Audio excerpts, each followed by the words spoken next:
देख रहे हैं देश प्रदेश खबर। बने रहें हमारे साथ।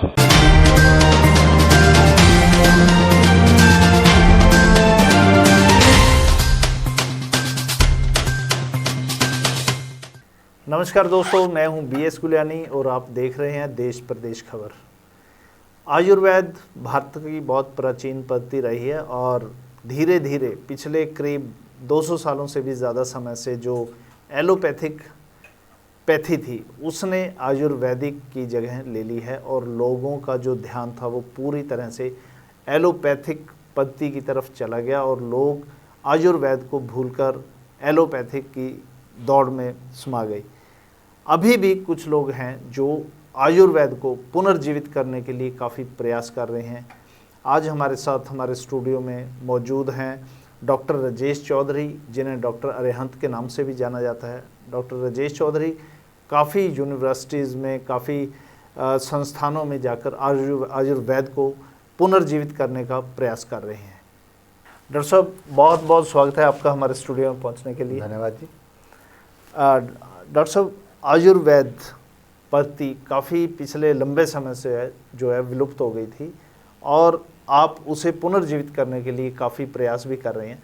तो मैं चाहूँगा डॉक्टर साहब, सबसे पहले आप अपने इंट्रोडक्शन दे दीजिए हमारे दर्शकों को, ताकि उन्हें भी आपके बारे में जानकारी मिल सके। जी, जैसा कि आपने कहा कि आयुर्वेदिक पद्धति जो है इसको पुनर्जीवित करने का हम प्रयास कर रहे हैं। मैं सबसे पहले बताना चाहूँगा कि मैं अरिहंत आयुर्वेदा फाउंडेशन का फाउंडर हूँ और सवरस चिकित्सा विशेषज्ञ हूँ।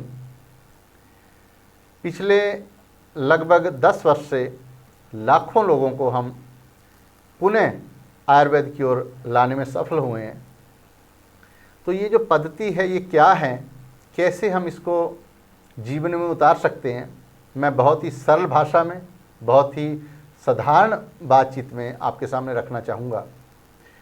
वो क्या है कि आयुर्वेद के बारे में आम जनमानस के मन में एक विचार आता है कि आयुर्वेद वो पद्धति है जो धीरे धीरे रोगों को ठीक करती है या जो देसी जड़ी बूटियाँ इत्यादि, ऐसा हमारे मन में आयुर्वेद को लेके भ्रम रहता है। लेकिन सबसे पहले मैं सब दर्शकों को ये कहना चाहूँगा कि सबसे पहले हम जानें कि आयुर्वेद है क्या। आयुर्वेद से भाव है आयु और वेद, इन दो शब्दों का मेल। आयु से भाव होता है लाइफ और वेद से भाव होता है साइंस। तो मतलब क्या हुआ, जीवन का विज्ञान। तो आयुर्वेद का मतलब कहीं पे भी ये नहीं है कि ये दवाइयाँ हैं। आयुर्वेद का मतलब सीधा सीधा है कि हमारा जीवन है क्या। तो हमारा जीवन क्या है, हमारे वेदों शास्त्रों ने, आयुर्वेद के ग्रंथ ने, गुरु साहिबानों ने, ऋषियों मुनियों ने कहा है कि हमारा जीवन 5 तत्व से मिलके बना है जी। मिट्टी है, पानी है, अग्नि है, हवा और आकाश, ये 5 तत्व हैं। इन 5 तत्वों के मेल से ब्रह्मांड बना है और हमारा शरीर बना है। लेकिन जो जानने की बात है, दर्शकों को मैं सीक्रेट्स बताऊंगा आयुर्वेद के, जिसको जान के आपको बहुत ज़्यादा अच्छा महसूस होगा, ऐसा मुझे लगता है। क्योंकि मैं बहुत जगह जब ये बातचीत रखता हूँ तो इससे आपको जानकारी मिलती है। ये जानकारी हमारे महापुरुषों ने दी है, ये हमारे वेदों ग्रंथों ने दी है। जी जी डॉक्टर साहब, मैं भी यही चाह रहा हूँ कि हमारे दर्शक बेसिक जो फंडामेंटल है वो समझ सकें आयुर्वेद का। तो वो क्या है, वो है कि ये 5 तत्वों का स्वभाव अलग अलग है, इनकी नेचर भिन्न भिन्न है। आप देखिए, मिट्टी और पानी मिलके नहीं रहते हैं, पानी और अग्नि मिलके नहीं रहती है, अग्नि और हवा मिलके नहीं रहती है। तो फिर ये 5 तत्व कैसे हमारे शरीर में इकट्ठे काम कर सकते हैं, यहाँ पे क्वेश्चन पैदा हुआ। तो इसका जो जवाब है वो हमारा आयुर्वेद भी देता है और हमारे महापुरुषों ने हमें बताया कि इन 5 तत्वों को एक भगवान की आवाज़ है वो मिला के रखती है। इन 5 तत्वों को शब्द बांध के रखता है, भगवान की आवाज़ बांध के रखती है, वो अनहद नाद बांध के रखता है। अब ये बात आज की साइंस मानती है। साइंस में अगर हम पूछें कि सृष्टि पे जीवन कैसे आया, तो क्या जवाब होगा कि लाइटनिंग एंड थंडरिंग से आया।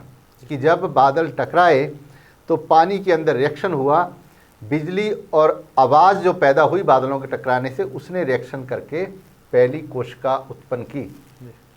यही बात हमारे वेद शास्त्र कहते हैं। गुरु नानक देव जी कहते हैं कीता पसाओ एक का कवाओ, कि एक उस आवाज़ ने सारा पसारा किया है। अब बात ये आई कि 5 तत्व हैं और 5 तत्वों को शब्द ने मिला दिया। जब शब्द 5 तत्वों को मिलाता है तो हमारे शरीर में 3 तरह के दोष पैदा होते हैं, जिन्हें आयुर्वेद में कहते हैं वात पित्त कफ। लेकिन दोष मीन नॉट फॉल्ट, दोष मीन बायो एनर्जी। 3 तरह की एनर्जीज पैदा होती हैं। वात एनर्जी शरीर में ट्रांसपोर्टेशन का काम करती है, चलने का काम करती है।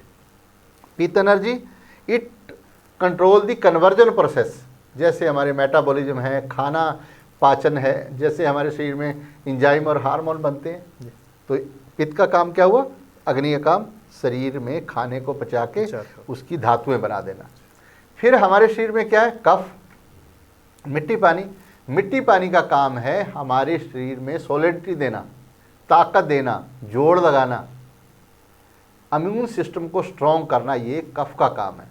तो मतलब क्या हुआ? तीनों जो हमारे दोष हैं, तीनों जो प्रकृतियां हैं, ये शरीर की सभी प्रक्रियाओं को चलाने के लिए जिम्मेवार हैं। आयुर्वेद कहता है कि जिसके तीनों दोष बराबर हैं वो कभी बीमार नहीं हो सकता।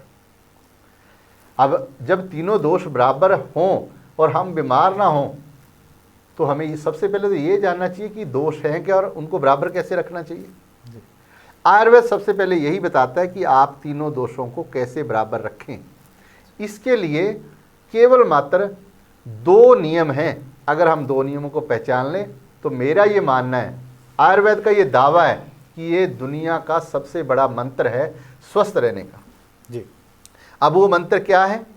सबसे पहला मंत्र है कि हम ये जाने कि मेरी खुद की आयुर्वेदिक पर्सनालिटी क्या है, कि मैं वात व्यक्ति तब हूँ या पित्त व्यक्ति तब हूँ या कफ व्यक्ति तब हूँ। अब हम सारी दुनिया को जानते हैं, बड़ा ज्ञान ले लेते हैं, लेकिन अपने बारे में नहीं जानते। आयुर्वेद कहता है सबसे पहले खुद के बारे में जानो। जैसे आप मुझे देख रहे हैं, मैं कफ व्यक्ति तब हूँ, आप वात व्यक्ति तब हैं। तो इसी प्रकार हर व्यक्ति की एक अपनी आयुर्वेदिक इंडिविजुअल नेचर होती है। तो वो आयुर्वेदाचार्यों को चाहिए, आयुर्वेद के प्रचार करने वाले प्रचारकों को चाहिए, और हमें खुद जानकारी लेनी चाहिए कि हम कैसे जानें कि मेरी प्रकृति क्या है। हमारी संस्था ने सबसे पहले ये प्रण लिया है कि हम पूरे हिंदुस्तान में हर व्यक्ति विशेष तक ये बात पहुंचाएंगे कि आप अपनी प्रकृति जानें। और हम इस प्रयास में बहुत बड़े लेवल पे कामयाब हुए हैं। बहुत लोगों ने हमारा सहयोग किया है और आज हम ऐसे ऐसे लोगों को जानते हैं, परिवारों को, जहाँ हम जाते हैं तो उनके बच्चों को भी पता है कि मेरी प्रकृति क्या है। दूसरा काम है कि हमने ये जानना है कि मेरी विकृति क्या है, मेरा बिगड़ा क्या है, मेरा वात बिगड़ा है, पित्त बिगड़ा है या कफ बिगड़ा है। अगर हम ये जान लें तो बहुत आसानी से हम इसको ठीक कर सकते हैं। तो वो कैसे? वो तरीका क्या है?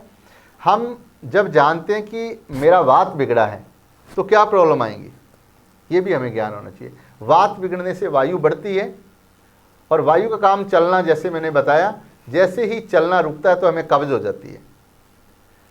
कब्ज होती है, हम डॉक्टर के पास जाते हैं, डॉक्टर साहबान हमें गोलियां दे देते हैं, लेकिन हम वात का ज्ञान नहीं रखते तो वो ही वायु, हमारे दुष्ट वायु, कुपित वायु हमारे मन में चली जाती है। फिर वो हमें बेचैन करना शुरू करती है। धीरे धीरे वो वायु हमारे जोड़ों में चली जाती है, हमें स्टिफनेस हो जाती है, जोड़ों के दर्द होते हैं, गठिया होता है, 80 प्रकार की बीमारियां आ सकती हैं केवल एक वात का ज्ञान ना होने की वजह से। फिर अगर पित्त बिगड़ता है तो 40 प्रकार की बीमारियां हो सकती हैं। कैसे? पित्त बिगड़ने का मतलब है गर्मी बढ़ना, आपके अंदर इन्फेक्शन, सूजन, जलन, ये सब पित्त रोग हैं। अपने जो स्किन है ये खराब होना, बाल झड़ना, इससे पित्त रोग आते हैं 40 प्रकार के। अगर आपका कफ बिगड़ा है तो 20 तरह के रोग आ सकते हैं आपको, जैसे खांसी है, नज़ला है, जुकाम है, बॉडी चैनल ब्लॉक है, अस्थमा है, ये सारे कफ रोग माने जाते हैं। अब ये जितने भी प्रकार के रोग हुए, हमने जाना कि ये वात बिगड़ने से हैं, पित्त या कफ। तो अब क्या करना होगा? हमें केवल और केवल कुदरत को जानना होगा कि किस कुदरत जड़ी बूटी में वात को ठीक करने की ताकत है, किस में पित्त को ठीक करने की ताकत है, किसको कफ को ठीक करने की ताकत है। जब हम तीनों बूटियों के बारे में जान लेंगे तो हमें कोई रोग नहीं आ सकता। इसको गुरु नानक देव महाराज ने बहुत ही सरल तरीके से समझाया है। गुरु साहब कहते बाबा होर खाना खुशी ख्वार, जित खाद्य तन पीड़िए मन में चले विकार।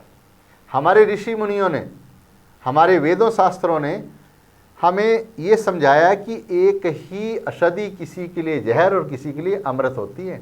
आप अपने आप को पहचानो कि आपके लिए क्या अच्छा है। अब उदाहरण के तौर पे, अब जैसे हम पीछे कोरोना काल में, अभी भी कोरोना काल में चल रहे हैं, तो ये कफ रोग है। हमें पहचानना चाहिए कि अगर कफ रोग है तो हमें कौन सी जड़ी बूटियाँ लेनी चाहिए। अगर हमारे अंदर कफ बड़ा है तो हमें क्या करना चाहिए। कालमेघ है, अड़ूसा है, तुलसी है, गिलोय है, इन सभी बूटियों का इस्तेमाल बहुत कमाल कर सकता है और हम इन रोगों से बहुत दूर हो सकते हैं। इनकी इम्पोर्टेंस देखते हुए, इनके जो महान गुण हैं उनको देखते हुए गुरु नानक देव जी महाराज कहते हैं कि कुदरत कवन कहा विचार, वार्या न जावा एक बार। कि मैं कुदरत की क्या विचार करके आपको बताऊं कि इस पे तो बार बार कुर्बान होने को मन करता है, क्योंकि इसके अंदर बहुत बड़ी ताकत है। अब मैं आपको एक खास बात और बताना चाहूँगा। डॉक्टर साहब एक मिनट में बीच में रुकूंगा जी। जो जड़ी बूटियाँ आपने बताई हैं और अभी कोरोना काल भी चल रहा है, एक बार इनका इस्तेमाल कैसे हो सकता है हमारे दर्शकों को वो भी बता दीजिए प्लीज। आप देखिए कि गिलोय है, गिलोय के बारे में बहुत अच्छी तरह से, बहुत ही हमारे आयुर्वेदाचार्यों ने, कुदरती विज्ञान पर काम करने वाले हमारे जितने भी डॉक्टर साहबान हैं उन्होंने बहुत अच्छी तरह से गिलोय के बारे में बताया है। मैं बताना चाहूँगा कि गिलोय एक ऐसी बूटी है, अभी आपकी जानकारी के लिए आपके चैनल से मैं जितने भी अम्बाला निवासी हैं या हमारे सराउंडिंग के लोग हैं उनको ये जानकारी हो कि अभी पीछे गिलोय पे गुजरात में एक शोध किया गया जी। उस शोध में मक्खियों पे शोध हुआ। तो एक रूम के अंदर गिलोय छिड़का गया और वहाँ मक्खियाँ रखी गई। आप जानते होंगे कि मक्खियों का जो लाइफ स्पैन है वो 20 से 25 दिन का है जी। लेकिन जब वहाँ पे मक्खियाँ रखी गई तो उनका लाइफ स्पैन जो है 80 से 85 दिन का हो गया मक्खियों का। इससे क्या सिद्ध होता है, और ये बात नीदरलैंड के एक जर्नल में छपी बाद में जी। तो इसका मतलब क्या हुआ कि इसके अंदर रोग प्रतिरोधक क्षमता गजब की है। ये हमारे जीवन काल को बढ़ाने के लिए बहुत कमाल करती है। तभी तो हमारे आम ये कहावत है, जो ना पिए गिलोय वो जल्दी सोए। भाव जो गिलोय का इस्तेमाल नहीं करेगा वो जल्दी मृत्यु को प्राप्त होता है। यहाँ तक हमारे जो आयुर्वेदाचार्यों ने इसके बारे में कहा है। इतनी कीमती बूटी है। ये पूरी तरह से एंटी इन्फ्लामेटरी है जी, यानी कि हमारे अंदर से सूजन को ख़त्म करती है। पूरी तरह से ये एंटीऑक्सीडेंट है और इसके जो गुण हैं वो कमाल के हैं। लेकिन फिर भी इसको हम पचांग के रूप में, कवाथ के रूप में, इसकी डंडी को तोड़ के उसको उबाल के कवाथ के रूप में ले सकते हैं। लेकिन अगर आपको इसका प्योर रस मिलता है, रस, तो वो अचूक औषधि है। हर बूटी का रस लेना चाहिए। मैं थोड़ा सा यहाँ पे एक विशेष बातचीत आपसे करना चाहूँगा, अगर आप मेरी बात ध्यान से सुन रहे हैं। बिल्कुल। आयुर्वेद में 5 तरह की कल्पनाओं से, 5 प्रकार के रसों से 5 तरह की कल्पनाएं तैयार होती हैं, बनाने की विधि है। जैसे पहली विधि होती है फांट। फांट का मतलब होता है गर्म पानी के अंदर डाल के उसको तैयार किया जाता है। इस विधि में जो कुदरत के गुण है बहुत कम रह जाते हैं। दूसरी विधि है शीत, जो ठंडे पानी में डाल के किसी औषधि को, वो थोड़ी अच्छी है लेकिन उसमें भी बहुत कम गुण होते हैं। तीसरी जो विधि है वो काढ़े हैं, कवास जिसको बोलते हैं, डिकॉक्शन बोलते हैं। उसमें भी जब उबालते हैं तो औषधि के बहुत कम गुण होते हैं जी। उसके बाद होती है पेस्ट, जब हम किसी चीज़ को पेस्ट बना लेते हैं बूटियों को, इसमें थोड़ा तीनों से ज़्यादा लेकिन इसमें भी कम होते हैं। जो सबसे उत्तम विधि है वो है किसी जड़ी बूटी का रस निकाल के पीना। जैसे आप नींबू का निकाल के पीते हो, दूसरी फ्रूट्स का रस निकाल के पीते हो। जिस दिन आप ऐसे रस निकाल के और उसकी क्वांटिटी किसी एक्सपर्ट से पूछ के पिएंगे तो इसका रिजल्ट अल्टीमेट आएगा। मैं यहाँ पे आचार्य चरक का एक आपको बताना चाहता हूँ। आचार्य चरक ने कहा है यंत्र निष्पीड़िताद द्रव्याद रसय सवरस उच्यते, कि इलाज की सबसे उत्तम विधि क्या है? किसी मशीन के द्वारा अगर आप पीसकर या दबाकर रस निकाल लेते हो, उस रस को आयुर्वेद में सबसे उच्च माना गया है, उत्तम माना। लेकिन हम उसको क्यों नहीं ले पाते? क्योंकि हमें पहली बात तो ये ज्ञान नहीं है कि बूटी कौन सी है। अगर बूटी का ज्ञान है तो हम उसको कोई उबाल रहा है, कोई सूखी पत्तों को यूज़ कर रहा है। अगर हम कुदरत का ताज़ा रस लेके पिएं तो इसका इलाज संभव है, और हमने यही शुरू किया है। हम ताज़ा रस उसका बूटी का पैक कर लेते हैं और जिसको ज़रूरत है उस तक पहुंचा देते हैं। तो ये आप ये मानो कि हम, एक कहावत थी, पेड़ से लो पंसारी से नहीं, हम उसको पूरी तरह लागू कर रहे हैं कि आप सीधा जंगल से, सीधा जहाँ वनस्पति उगती है वहाँ से उसका रस निकाल के आप तक पहुँचा देते हैं।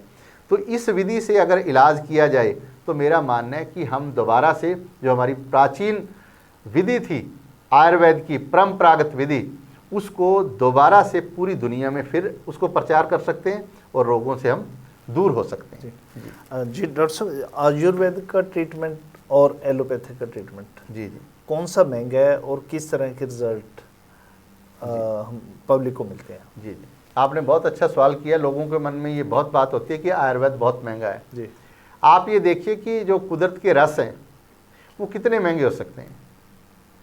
आपका जो ट्रीटमेंट है जोर लगा के 500 रुपये से ज़्यादा का रस नहीं होता है जी, और वो भी प्योर रस जिसका कोई मूल्य नहीं है। जी, वो इतना कीमती है, इतना कीमती है कि आपके जीवन को, आपकी कोशिकाओं को नया बनाना शुरू कर देता है। लेकिन हम एक सोच रखते हैं कि हम जल्दी ठीक हो जाएं। जल्दी ठीक होने की जो चाहत है उसमें हम सारी लाइफ ही ठीक नहीं होते हैं।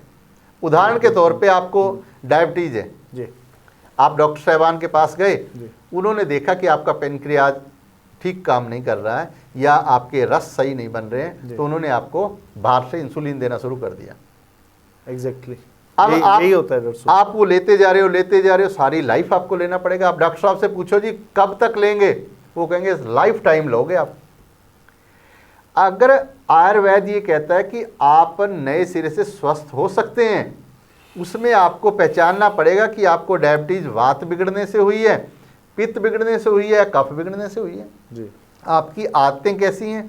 अगर आप सभी चीज़ों का आयुर्वेदिक जो नियम हैं उनका पालन करोगे तो आप स्वस्थ हो सकते हो, बड़ी जल्दी हो सकते हो। अब ये बताइए आप कि लाइफ टाइम लेना है या थोड़े दिन लेना है, तो कौन सी पैथी ने जल्दी ठीक किया? निश्चित ही आयुर्वेद ने जल्दी ठीक किया, लेकिन हम इस बात को कभी सोचते नहीं हैं, बल्कि हम कहते हैं कि आयुर्वेद टाइम लेता है। टाइम तो एलोपैथ लेता है, जो पूरे लाइफ आपको दवाई लग जाती है, आपको खानी पड़ती है। आप देखिए आजकल मानसिक टेंशन लोगों को है, वो नींद की गोलियां शुरू कर लेते हैं, लाइफ टाइम लेते रहते हैं। कोई आपको एंजाइटी है, उसकी टैबलेट शुरू होगी, सारी लाइफ लेंगे। आयुर्वेद में इन सभी रोगों का जड़ से निदान है, लेकिन समझने की ज़रूरत है कि आप किस तरह अपने आप को जान पा रहे हो, नहीं जान पा रहे हो। आप किस तरह पहचान सकते हो कि मेरी नेचर क्या है और जो मैं ले रहा हूँ हर उसकी नेचर क्या है।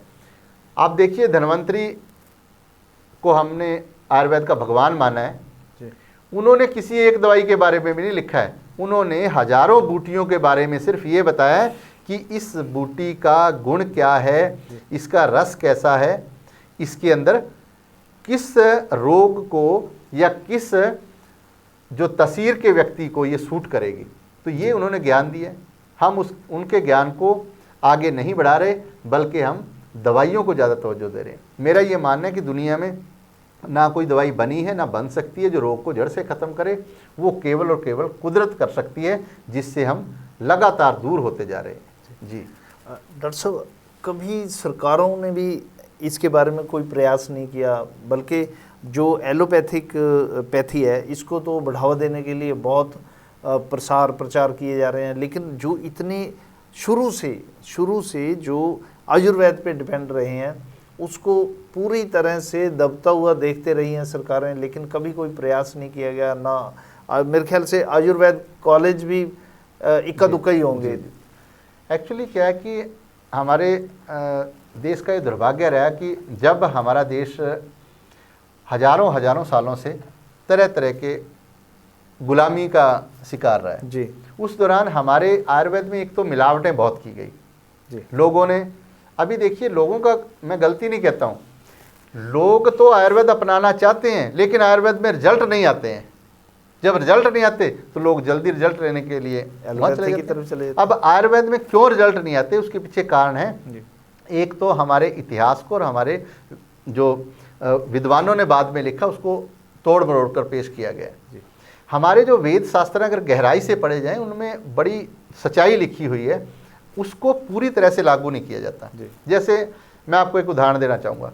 मान लीजिए जितने भी लोग दवाइयाँ बना रहे जी। हैं वो क्या करते हैं, सूखी हर्ब लेके आते हैं।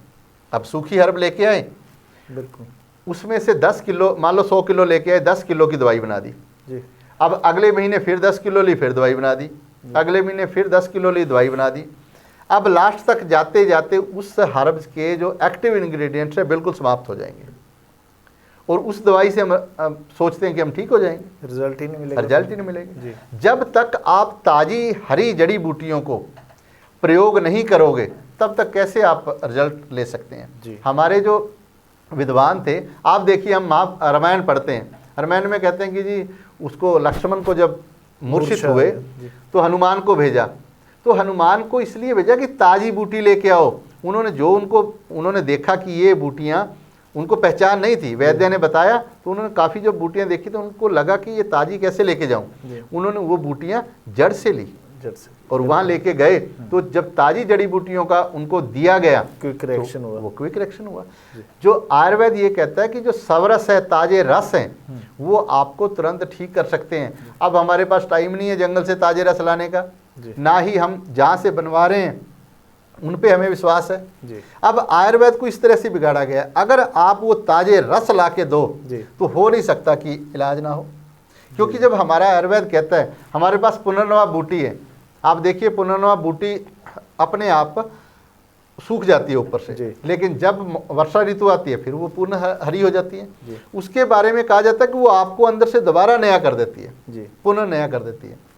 निर्घुंडी है हमारे पास, निर्घुंडी के बारे में कहा जाता है कि अगर 1 महीना आप ले लो तो आपके जोड़ों के दर्द या गठिया आपको रह नहीं सकता, जी। लेकिन निर्घुंडी का रस ही नहीं मिलता है।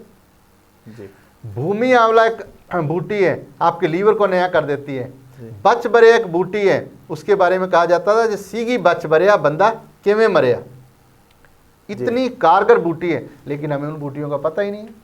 अर्जुन का पेड़ जी। है, उसका रस आप निकाल के पियो, आपके हार्ट की प्रॉब्लम कभी पास नहीं आ सकती। सर अर्जुन के पेड़ जिस पे वो लौकी नुमा लंबे लंबे वो अर्जुन के पेड़ बहुत सारे लगे हैं, सरकारों ने बहुत लगाए हैं। जी जैसा कि आपने अभी कहा था कि सरकारों ने ध्यान नहीं दिया, जी मैं बहुत पीछे नहीं जाऊंगा, लेकिन प्रेजेंट सरकारों ने काफ़ी ध्यान दिया है और हर्बल पार्क्स भी बनाए गए, बहुत कुछ करने जा रहे हैं। जी। लेकिन अभी इसमें टाइम लगेगा क्योंकि बहुत ही दब चुका था। जी। लेकिन इतना ज़रूर है कि जो प्रयास एलोपैथ के लिए अब भी किए जा रहे हैं, बड़े बड़े नए हमारे रोज़ अनाउंस होती है कि इतने हॉस्पिटल नए बनेंगे, जी। इतने जी हमारे जो राष्ट्रीय स्तर के अनुसंधान केंद्र है वो नए बनेंगे। तो इसको सुन के एक तरफ खुशी होती है कि सरकार लोगों की हेल्थ ठीक करना चाहती है, जी लेकिन एक नेचुरोपैथी एक्सपर्ट होने के नाते, एक सवरस एक्सपर्ट होने के नाते मैं इस बात से भी दुखी होता हूँ, क्योंकि मुझे ये लगता है कि अगर हम इतना ध्यान कुदरती चीज़ों पे दे देते तो शायद हमें इन हॉस्पिटलों की ज़रूरत ही न पड़ती। जरूरत ही नहीं पड़ती। तो इसका सीधा मतलब है कि हम ये देख रहे हैं कि लोगों की जो हेल्थ है वो बिगड़ने जा रही है, जी इसीलिए तो नए हॉस्पिटल बनाने जा रहे हैं हम। अगर हम इस पैथी पे काम करें, आयुर्वेद ये कहता है कि आयुर्वेद का जो प्रयोजन है वो है स्वस्थ व्यक्ति को स्वस्थ बनाए रखना और रोगी के रोग का निदान करना, ये आयुर्वेद का प्रयोजन है।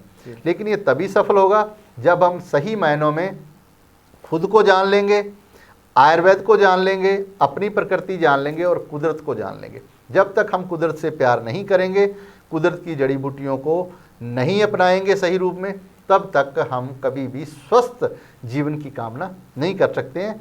और इन बूटियों का जो प्रभाव है ना केवल हमारे शरीर पर, रोगों पर, बल्कि मन पे भी पड़ता है। हमारे विद्वानों ने कह दिया, जैसा खाए अन्न वैसा होए मन। तो इसलिए इनका आज के वक्त में बहुत ज़रूरत है कि हम अपने जो असल की ओर वापस आएँ। जी डॉक्टर साहब, एक तरह से यूँ भी कहा जा सकता है कि हम अपने आप को जानने की बजाय दूसरे डॉक्टर के पास जाके उनसे पूछते हैं कि हमें बीमारी क्या है, हमें प्रॉब्लम क्या है। आपने तो बहुत इस बड़ी तरह बात से- की है। ये आयुर्वेदा का, अध्यात्म का, गुरमत का, हमारी जितनी भी महान संस्कृति है उसका सार है। क्योंकि दुनिया के सब विद्वानों ने कहा है, नो दी आई सेल्फ, जी self realization before God realization. जब हमें अपने बारे में, सबसे बड़े डॉक्टर हम खुद हैं। जी जब हम अपने आप को जान लेंगे, गुरु नानक देव जी कहते हैं, सो जन निर्मल जिन आप पछाता, आपे आए मिलया सुखदाता। कहता जो अपने आप को पहचान लेगा उसको आप खुद सुख का दाता आके मिल जाएगा। यहाँ तक कहा, आप ना चीने बाजी हारी, कि अगर हम अपने आप को नहीं पहचानते तो हम जो ये अमूल्य जीवन है इसको हार के चले जाते हैं। सो मैं चाहूँगा कि हम सब लोग बड़े बड़े ध्यान से, ये आम बात नहीं है। आप देखिए, हमारे पास सब कुछ भी क्यों ना हो, अगर हमारा स्वास्थ्य अच्छा नहीं है तो हम जब हॉस्पिटल में जाके दाखिल होते हैं, बड़े बड़े बीमारियों से हम लगातार उनसे ग्रस्त रहते हैं, तो इतना पवित्र, इतना महान जो जीवन, जिसको कहा है बड़े भाग मानुष तन पावा, जिसको गुरु नानक देव जी कहते हैं, कई जन्म पै कीट पतंगा, कई जन्म कजमीन कुरंगा, कई जन्म पंखी सर्प होयो, कई जन्म हैवर वृक्ष जोयो, मिल जगदीश मिलन की बरिया। ये जो जीवन मिला है ना, बहुत बहुत देर के बाद मिला है, और इसको आप बीमारियों में, दुखों में बिता के जा रहे हो। परमात्मा ने हमें कोई दुख नहीं दिया है, ये सारे दुख अपने आप को ना पहचानने के कारण और उसकी कुदरत को ना पहचानने के कारण है। जब हम ये नकली जो दुनिया है, बहुत दौड़ भाग की दुनिया, इसमें आप प्रोग्रेस करो, लेकिन साथ साथ अपने सेहत और अपनी कुदरत को मत भूलो। अगर आप इन दोनों कामों को करोगे तो मेरा मानना है कि आप इस जीवन में कभी भी रोगों से ग्रस्त नहीं होंगे। जी, बहुत बहुत धन्यवाद डॉक्टर साहब आपका हमारे स्टूडियो में पधारने के लिए। बहुत बहुत आपका धन्यवाद। आपने मुझे यहाँ बुलाकर बोलने का मौका दिया, दर्शकों से रूबरू होने का मौका दिया। मैं चाहूँगा कि आप सभी स्वस्थ रहें, खुश रहें। बहुत बहुत धन्यवाद। तो ये थे हमारे साथ डॉक्टर अरिहंत, जो आयुर्वेदा बारे विस्तार पूर्वक चर्चा कर रहे थे, उनके लाभ बता रहे थे।